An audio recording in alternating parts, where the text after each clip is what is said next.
సందర్భాలను చిత్రగీరుతో ఎదురుగా ఆహారం కనిపిస్తూ ఉంటే ఏవేవో మనం దేన్ని తీసుకోకుండా ఉంటామో అన్నిటినీ శంకించకూడదు అన్నది.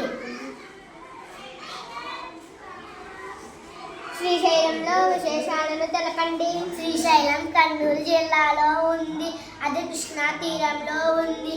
అక్కడ మల్లికార్జున స్వామి బ్రహ్మం ఆలయాలున్నాయి. అక్కడ కృష్ణానదిపై శ్రీశైలం ప్రాజెక్ట్ కట్టారు.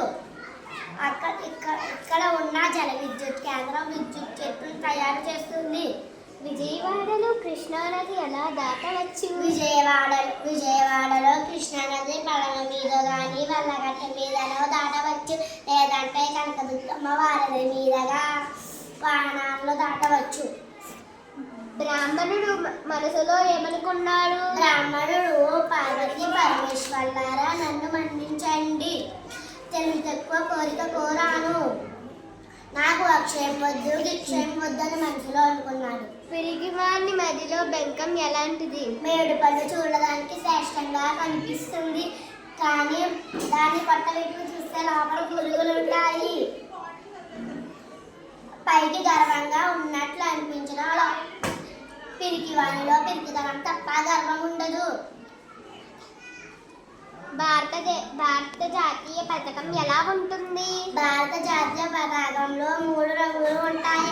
కాషాయ, తెలుపు, ఆకుపచ్చ రంగుల్లో ఉంటుంది. మధ్యలో ఉండే తెలుపు గాఢ నీలం రంగుల్లో అశోక చక్రం ఉంటుంది. అశోక చక్రానికి 24 ఆకులు ఉంటాయి. జాతీయ పతాకం పొడవు వెడల్పులు 3:2 నిష్పత్తిలో ఉంటాయి. రాముడికి రామచంద్రుడు పేరు ఎందుకు వచ్చింది? రామునికి చంద్రుడి కోసం చెయ్యి చాచాడు కాబట్టి ఆయనకు రామచంద్రుడు అనే పేరు వచ్చింది. దుర్గాబాయి ఎవరు ప్రశంసలు పొందింది? దుర్గాబాయి సమరయోధులైన గాంధీజీ చేత, నిర్మాత నవభారత అయిన జవహర్లాల్ నెహ్రూ చేత ప్రశంసలు పొందింది. స్నేహితుల్లో ఒకడు సంపాన్ని ఎందుకు బ్రతుకోవాలనుకున్నాడు?